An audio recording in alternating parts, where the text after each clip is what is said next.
자, 네. 그러면 같은 세대죠. 박병창 이사 나오셨습니다. 네, 최저임금 없었습니다. 그때는 어서 오십시오. 예, 안녕하십니까. 네, 반갑습니다. 첫 알바 뭐 하셨어요? 알바 같은 거 안 하셨구나, 우리 이사님은. 아닙니다. 저 친척이 부페를 해서 부페 서빙했던 것 같아요. 아, 뷔페 막 그거 괜찮지. 먹는 건 잘 먹잖아. 네, 남는 거. 아, 뷔페 알바 하셨구나. 네. 네, 자 그러면 우리 이사님과 함께 시장 이야기 한번 좀 가볼까요? 네, 연초에 좋지 않았습니다. 주간으로 다우가 0.59% 하락, 나스닥이 3.25% 하락, S&P 500 1.52% 하락했습니다. 1월 첫 거래부터 하락을 했고요. 네, 목요일, 금요일은 반등 시도를 했습니다. 목요일에는 반등 실패했고요. 그런데 금요일은 뭐 강보합으로 끝났습니다. 다우 0.07, 나스닥 0.09, S&P 0.18인데 양일 모두 반등했다가 오후에 다 밀렸어요. 그래서 윗골을 달았습니다. 그래서 정확하게 반등을 잘 해냈다라고 볼 수는 좀 없습니다. 그렇게 보시면 될 것 같고, 금요일 날 반등은 전체적으로 반등을 하지 못했고요. 반도체 주도로 반등을 좀 했습니다. 그래서 지수는 강보합권인데 종목별 반등을 했다고 보시면 될 것 같습니다. 직전주 대비 지표의 변화를 보면은 유가가 상승을 했고요. 다일랜더스가 상승을 했고 국채 수익률이 상승하고 수익시장은 하락했다라고 보시면 됩니다. 애플이 4일 내내 하락을 했습니다. 주간으로 애플이 한 주 동안 5.9% 하락했어요. 빗나간 거예요. 네. 그래서 애플이 전체 시장을 끌어내렸다라고 보시면 좀 될 것 같습니다. 왜 그렇게 보냐면 참고로 보시면요. 엔비디아는 주간 수익률이 마이너스 0.86이에요. 마이크로소프트는 마이너스 2.2, 마이크론 테크놀로지 마이너스 2.2.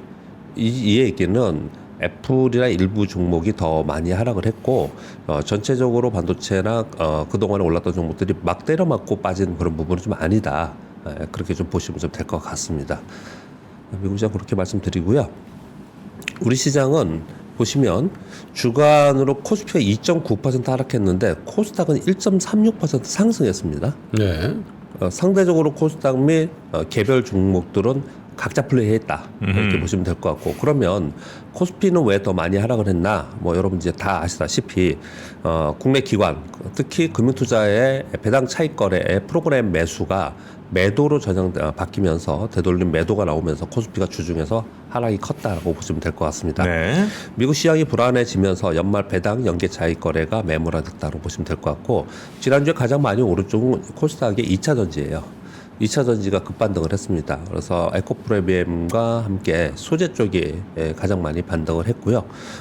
그리고 반도체와 바이오주도 선별적으로 상승을 하면서 코스닥은 주간으로 상승을 했고, 코스피는 프로그램 매물 맞으면서 2.9%를 하락했으니까 차이가 엄청나게 크죠. 그러네요. 네, 이건 지난 연말과 반대의 모습을 보여줬다라고 보시면 될 것 같습니다. 이번 주에는 그동안에 계속 거론이 됐던 JP모건 헬스케어 컨퍼런스 오늘부터 11일까지 있고요. 그리고 CES가 9일부터 12일까지 있습니다. 이번 주 가장 중요한 것은 개별 종목반에는 그리고 섹터별로는 이 두 개가 가장 큰 뉴스이고요. 그 외에 중요한 뉴스가 이번 주에 꽤 있습니다. 하나하나 말씀을 드리면 미국의 CPI 발표가 있습니다. 여기 지금 시장의 예측을 보면 리바운드 다시 한번 올라올 개연성이 좀 있지 않나 이렇게 얘기를 하고 있습니다. 그래서 CPI는 전월비 0.2%, 11월은 0.1%였는데 살짝 올라오는 거고요. 그리고 전년비는 3.2% 예상입니다. 시장 예상. 네. 11월은 3.1%였어요. 그러니까 약간 더 올라오는 쪽으로 지금 보고 있는 것 같습니다. 다만 코어 CPI는 전년비 3.8%로 11월 4%보다 살짝 더 내려오지 않겠냐. 근데 코어 CPI를 더 중요하게 생각하니까 이것이 시장에 뭐 또 다시 뭐 급격하게 내리고 이런 부분은 좀 아니지 않을까 생각을 하고요. 이게 첫 번째 중요한 뉴스이고요. 두 번째는 우리나라는 이제 금통위가 있습니다. 뭐 맨날 뭐 동결 얘기를 지금 하고 있는 상황인데 우리나라 이제 금통위가 있다는 뉴스하고요. 그리고 금요일서부터 JP모건, 웰스파고, 시티그룹, BOA를 중심으로 해서 시작으로 해서 실적 시즌에 이제 본격 진입을 합니다. 이 뉴스하고요. 중요한 건 CPI가 첫 번째 중요하고요. 두 번째는 삼성전자와 LG전자가 잠정 실적 발표합니다. 이 수치가 우리 시장 이제 두 번째로 중요한 뉴스이고요. 세 번째로는 이 비트코인 현물 ETF 승인이 이번 주에 결정 날 거라고 지금 얘기를 하고 있어요. 그래서 이게 어떻게 결정 나느냐에 따라서 이제 수급의 영향이 이제 크기 때문에 자금의 흐름이 변하는 거잖아요. 그래서 이 부분은 이제 굉장히 중요하게 생각을 하고 있습니다. 그 외에는 GPT 스토어 오픈을 이번 주에 하겠다라는 내용이 좀 나와 있고요. 이 뉴스 굉장히 많습니다. 관심도 많이 있으신 것 같고요. 실제로 GPT 스토어 오픈하고 나서 얼마나 많은 사람들이 이것을 실제로 사용을 하고 그 속도가 얼마나 빠르게 이루어지느냐, 여기에 이제 관심이 많은 것 같고요. 토요일에는 대만 총통 선거가 있습니다. 이것 때문에 지금 벌써 지난 주말에 그쪽 지역에 이제 지정 리스크 얘기를 지금 하고 있는 그런 상황입니다. 그래서 이번 주에는 전체적인 시장을 바라보면서 시장의 흐름을 움직이는 것은 금리와 환율이잖아요. 네. 금리와 환율에 직접적으로 크게 움직일 만한 뉴스는 없지만 전체 시장에 영향을 주는 뉴스는 굉장히 많아요. 그래서 시장은 전체적으로 뭐 이런 뉴스 흐름을 타면서 막 등락하는 그런 현상이 좀 나타나지 않을까라고 생각을 합니다. 네. 자, 이런 것들 정리해서 말씀 좀 드려보면요. 자, 이런 얘기를 지금 합니다. 지난 한 주 내내 얘기한 게 뭐냐면, 자, 1월 첫 주에 급락했어. 그리고 주도주, 미국 얘기하면은 주도주인 애플이 급락을 했어. 이거 안 되는 거 아니야, 이제 시장? 올해 안 되는 거 아니야? 이런 우려의 목소리가 한 축에 있고, 네. 또 한 축에는 아니 직전에 9주 연속 상승했어. 당연히 9주 연속 상승했는데 조정해야지. 왜 조정해야지. 네. 이거 조정하라고 봐야 되는 거 아니냐가 양쪽에 지금 있습니다. 그 어느 한쪽을 선택을 하고 가야 되는 거죠. 근데 대부분은 지금 관망 문의가 좀 있는 그런 상황인 네. 것 같고요. 자, 금리와 환율 변동성 요인은 시장 반영 후에 멈춘 구간에 들어가서 되돌림 후 등락할 것이다. 이런 말씀을 계속 드리고 있고요. 이번 주에는 CES와 JP모건 헬스케어 그리고 주말에 실적 시즌에 진입합니다. 그렇다면 시장은 등락 박스권 속에서 종목 장세 이루어질 가능성이 높다. 이렇게 보시면 될 것 같고요. 국내에는 우리 코스피 지수와 삼성전자의 제가 금요일에 차트를 보여드리죠. 저항 라인 도달해서 미국 시장이 하락을 했기 때문에 미국의 조정 과정이 좀 전에 보여드린 대로 야 이거 좀 심각하게 하락할 시작이냐 아니면 이거 당연한 조정 구간이냐를 눈치 보기를 할 수밖에 없는 그런 상황이에요. 우리 시장은요. 그런 가운데 지난주에는 코스피가 더 많이 빠지고 개별 종목 장세가 됐는데 그것은 프로그램 매도가 많았기 때문에 그랬습니다. 그 프로그램 매도가 어느 정도 되면 또 진정이 되겠죠. 진정되는 과정 속에서 다시 테마나 종목 장세가 될 건데 특히 우리는 CES나 JP모건 컨퍼런스 내용이 굉장히 시장에 영향을 많이 줍니다. 그렇기 때문에 종목 장세가 된다. 그리고 1월은 원래 중소형주 코스닥이 그렇죠. 더 셌고요. 그리고 중소형주가 더 셌습니다. 그래서 전체적으로 우리나라는 이제 중소형주 중심의 종목 장세가 연속해서 이어질 가능성이 있다. 이렇게 보시면 될 것 같습니다. 네. 뉴스 말씀드리겠습니다. 그래서 지금 뭐 환율이나 금리에 영향을 주는 매크로 지표의 뉴스보다도 이런 섹터별 뉴스가 훨씬 더 많아요. 그래서 섹터별 뉴스를 몇 가지 전해드리도록 하겠습니다. 여기에 나오는 제가 종목은 별로 얘기를 안 하잖아요. 근데 이 종목은 뉴스 그대로 그냥 가져왔기 때문에 제가 쓴 게 아니고 그대로 말씀을 좀 드리도록 하겠습니다. 반도체 투자 빙하기가 끝나는 게 아니냐. 올해 HBM과 선된 D램 위주로 장비 위주가 수혜될 가능성이 있다. 삼성전자와 SK하이닉스가 작년에 지연된 투자를 집행할 가능성이 굉장히 크다. 그런데 낸드 플레이스 등 다른 분야 투자는 위축되면서 양극화 가능성이 있다라고 얘기를 하면서 장비 공급 및 진행을 논의하고 있는 기업들이 이러이러한 데가 있다. 이런 얘기를 네. 합니다. 그중에 대표적인 거 하나 말씀드리면 삼성전자가 세메스의 수십 대 이상의 TC 본더 발주했다는 이 뉴스가 시장에서 굉장히 이슈였어요. 왜 그랬냐면요. SK 하이닉스는 한미 반도체에서 TC 본드 발주했잖아요. 거기서 공급받았잖아요. 근데 삼성전자도 한미 반도체에서 받을 것이다라는 외신 보도도 있었고 추정이 굉장히 많았어요. 그런데 또 어느 쪽에서는 야 아니다 이거 단독으로 나오는 거 보니까 이거 그냥 뭐랄까요 시장 교란성로 뉴스다 뭐 이런 얘기들이 말이 많았어요. 지난주에 되게 많았는데 일단 지금 나오는 추정들에서는 이제 이런 내용들이 지금 나오고 있습니다. 근데 한미반도체 얘기도 좀 동시에 나오고 있는데 그 지금 가장 최근의 뉴스들은 이런 게 나온다 말씀을 좀 드리는 거고 램리서치나 제우스, PSK홀딩스, STI 뭐 이런 종목들이 지금 기업들이 지금 장비 공급 진행을 논의하고 있다 또는 진행하고 있다 이런 얘기들이 나오고 있는 상황인 거고요. 그리고 지금 인텔하고 삼성은 투자를 지금 더 투자 확대를 하겠다. SK 하이닉스도 그렇고 이제 그런 얘기 나오고 있는 상황 속에서 TSMC가 7번째 패키징 공장 건설 계획을 발표를 했습니다. 그리고 엠코도 20억 달러 규모의 패키징 공장 건설 발표가 좀 있었어요. 이거 월스트리트 저널 발표였고요. 그래서 여기에 이 뉴스를 이제 조선 비즈에서 받아서 쓴 내용인데요. 한국의 장비사들이 수혜가 되지 않겠냐 그러면서 한국의 장비사들 리스트가 이렇게 나와 있습니다. 그 정도 보시면 될 것 같고요. 하여튼 반도체 관련된 뉴스들이 계속 좀 요즘 활발하게 나오는군요. 자, 이 말씀을 잠깐 한번 드려볼까요? 네. 보셨겠지만은 우리 반도체가 저점을 찍고 반도체 현물 가격이나 뭐 디램 가격이 정말로 올라간다. 레거시한 가격까지도 올라간다. 그래서 반도체 업황이 확실하게 턴어라운드 한다. 그래서 반도체 1위, 2위인 삼성전자와 SK 하이닉스 주가가 지금으로부터 얼마큼 올라간다. 우리 맨날 이런 얘기 하잖아요. 9만 원 간다, 10만 원 간다 이런 얘기 하잖아요. 그런 얘기를 하면서 그 보고서 보셨죠? 그 얘기하면서 시장은 2,300에서 2,600, 2,700 박스권이 있다. 이거는 말이 안 되는 거 아니냐. 그거 어디선가 그걸 쓴 게 있어요. 그 보고서가 한 그 애널리스트가. 그러니까 반도체가 좋아지면 우리는 그 위로 더 갈 가능성이 더 있는 거고 반도체가 우리 기대하는 만큼 못 가면 결국은 그 바운더리에서 하단 부분에 있을 가능성이 있다. 이렇게 얘기를 해요. 그래서 올해에는 반도체 얘기가 가장 많이 나올 수밖에 없는 그런 상황이다. 이렇게 보시면 될 것 같고요. 네. 그리고 스마트폰에 대해서도 좋지 않은 뉴스도 있었고 스마트폰하고 가전이 경기 둔화의 피해를 얘기를 하면서 계속해서 좀 안 좋은 뉴스들이 많이 나오고 있는 상황 속인데 그 중에서 그 80만 원 이상의 프리미엄 스마트폰은 그 와중에 전체 스마트폰 시장은 둔화됐는데 6% 성장을 했다고 해요. 그리고 전체 스마트폰 시장의 점유율이 4분의 1, 25%뿐이 안 된답니다. 네. 매출액은 60%래요.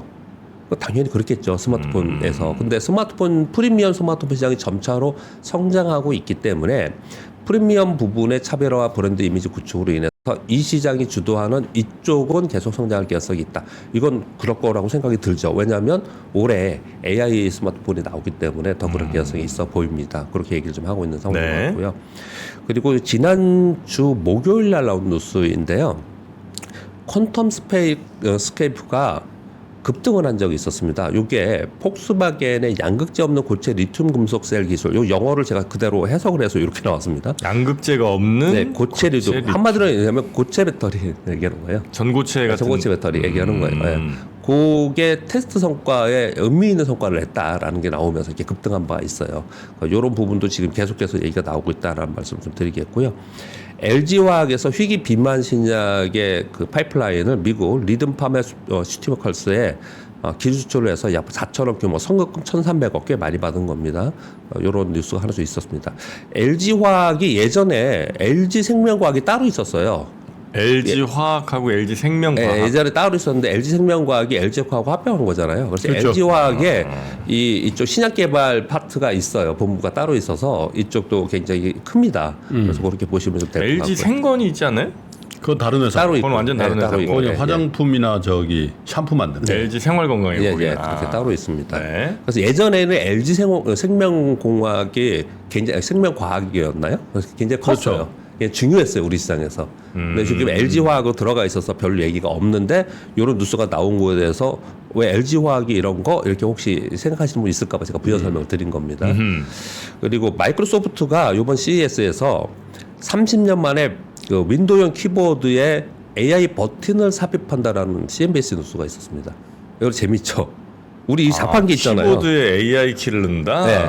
이 키보드의 자판을 바꾼다라는 거예요. 30년 만에. 만약에 이렇게 이제 공개가 돼서 네. 나오면은 굉장히 이슈거리가 좀 되지 않을까라고 생각이 좀 들고요. AI 버튼을 누른다. 네. 과연. 그거 이제 아마 그러겠죠. 그걸 누르면은 네. 우리 휴대폰에서는 나오잖아요. 로봇이 이렇게 질문하고 답변하고 시리 뭐 이런 거 부르는 듯이. 뭐 예. 그런 가능성이 있겠죠. 지금 보시면. 근데 아무튼 이걸 되게 중요하게 좀 뉴스 좀 다루고 있는 것 같습니다. 네. 그리고 해외 기업들이 장악한 의료용 로봇 이것은 뭐 지금 당장의 뉴스는 아닙니다. 그러나 이 흐름은 분명히 커지고 있는 흐름인 것 같습니다. 진단과 수술을 돕는 수술 로봇이 있고 간호나 재활을 돕는 재활 로봇이 있고 병원 내 안내를 하는 서비스 로봇이 있는데 이거 수술 로봇은 미국 기업들이 거의 대부분 장악하고 있어요. 시어체 시장도 어마어마하게 큽니다. 근데 우리나라에는 큐렉소가 인공관절 수술을 하죠. 그리고 미래컴퍼니나 고요 이런 데 조금 하고 있는데 이게 그래서 주가도 많이 오르기도 했습니다. 이쪽이. 그런데 이 대기업들이 직접적으로 이 수술 로봇에 진출해 가지고 성과를 크게 냈다라는 건 아직은 그렇게 있지는 않아요. 그래서 우리 국내 기업들은 대기업들은 어디를 가냐면 재활 서비스 로봇 쪽으로 지금 가면서 틈새 시장을 노리고 있다. 이런 얘기를 좀 하고 있는 거고 이번 CES에서 이걸 발표를 할 가능성이 있다라는 거죠. 삼성전자 복비스 여러분 다 아실 거고요. 지난번에 말씀드렸다시피 저도 시연회 하는데 좀 가봤는데 뭐 사람들이 굉장히 막 열광하는 그런 것들이 좀 있긴 하더라고요. 근데 좀 불편히 저는 보였는데 네. 앞으로 기술이 더 발전을 하겠죠. 그 현대차도 엑스블맥스 이런 것들 발표한다는 얘기가 있고요. 그리고 여덟 번째 뉴스는 그냥 참고로 좀 아셨으면 하는 데서 제가 몇 수 드리는 건데 우리나라의 그 신약 개발하고 그 제약 특히 바이오 업체들 오송에 다니는 거 아세요? 오송에 많죠. 네, 오송에 있어요. 그래서 오송을 중심으로 한 청주시 전역을 첨단 재생 바이오 분야 특구로 지정했다라는 것이 발표가 됐습니다. 요게 되면은 어떻게 되냐면은 그 지역은 규제가 완화가 되잖아요. 그래서 그동안에 못했던 것들을 많이 할 수 있어요. 아주 특이하게 하지 말라는 것 빼놓고는 할 가능성이 높아요. 그래서 이 뉴스에는 어떤 뉴스가 나왔냐면 우리 그 유전자 치료 있잖아요. 네. 우리나라에서 안 되는 거 아시죠? 그래서 일본이나 중국 가서 이거 안 그래요? 봤잖아요. 그런 얘기 처음 들으셨어요? 이게 예전부터 많이 줄기세포? 예? 줄기세포? 예. 그 뭐 주사를 맞든지 뭐 약을 쓰든지 이게 외국 가서 많이 했었어요. 그게 예전부터 많이 그런 얘기들 많이 심심찮게 많았습니다. 네. 근데 요게 시행이 되면은 이 오송 지역에서 이런 부분에 대해서 좀 치료가 되지 않을까 이런 얘기들을 좀 하고 있는 것 같습니다. 실험 같은 것도 여기서 좀 더 예. 자유롭게 할 수 있고. 그래서 이런 거는 좀 참고로 좀 아셨으면 해서 그러니까 치료 때문에 말씀드린 게 아니고 네. 오송이 그런 곳이다. 이렇게 말씀 좀 드리겠습니다. 청주 옆에 있는 거기 오송 말씀하시는 거죠? 청주는 거의 수도권이라고 봐야죠. 그죠? 청주는 거의 수도권이라고. 어떤 의미에서요?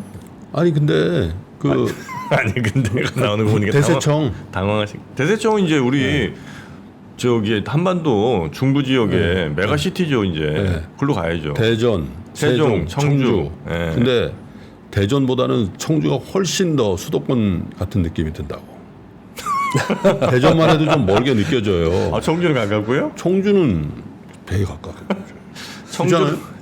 청주로 많이 오송. 오송? 한 시간이면 가니까요. 더 가까운 데 있으니까요. 청주가 그죠 대전보다 조금 가깝죠. 가까운 데 있으니까. 네, 마지막은 국민연금 작년 투자 수익금 100조 원 돌파해서 올해 아마 아직 발표가 안 됐는데 1,000조 원 기금 규모 1,000조 원 돌파 전망한다라는 뉴스가 좀 있었습니다. 네. 2020년대 마이너스 8.2%였어요. 우리도 방송하면서 야 이거 어떻게 이렇게 냈냐 그러면서 얘기를 좀 한 적이 있었는데 작년에는 약 12% 정도 플러스 전망을 좀 하고 있다고 합니다. 이유는 미국의 3대 시장이 강세였고요. 대전 난리 났구나. 국내 시장은 연말에 좀 강세였는데 사실 이거 보면서 여러분들 뭘 보셔야 되는 게 중요하냐면요. 네. 이걸 맨 밑에 가로치고 써온 거 있잖아요. 저는 이거에 더 의미가 있었습니다. 물론 국민연금이 잘해주면 좋고 그 부분에는 당연히 뉴스인 거고요. 보시면 12자릿수 이상 수익률을 낸 것이 이렇게 한 번, 두 번, 세 번, 네 번, 요번에 5번째라고 해요. 2009년도예요. 2010년도예요. 2019년도고요. 2021년도예요. 이게 다 어떤 날인지 아세요? 그 전에 문제가 있어가지고 시장이 많이 빠졌을 때예요. 글로벌 금위기가 있고 올라와가지고 있었던 해였고요. 2018년도에는 뭐가 있었냐면은 미국이 금리 인상을 하면서 시장이 빠졌었어요. 그리고 그 다음 해였고요. 2021년 팬데믹이었고 뭐 이런 게 있어요. 그래서 그런 어떤 이벤트가 발생이 되거나 위기가 발생되는 그 이후에 국민연금도 수익률이 상대적으로 좋더라.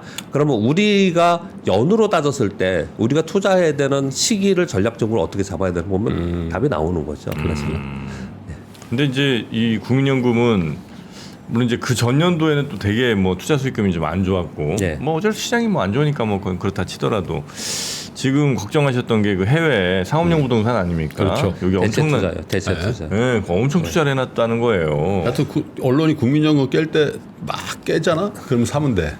언론이 국민연금 잘했다 그러잖아? 그럼 조심하면 돼. 항상 그랬어. 심플하네요. 심플해. 네. 지금은 그러면 조심해야 되겠네. 살짝 그런 거지. 우리나라 금융사들이 국민연금만이 아니고요. 대체 투자란 명목으로 어마어마하게 많이 해놨습니다. 네. 그래서 이게 그동안엔 좋았는데 걱정하는 목소리가 점점 커지는 건 분명히 맞습니다. 네.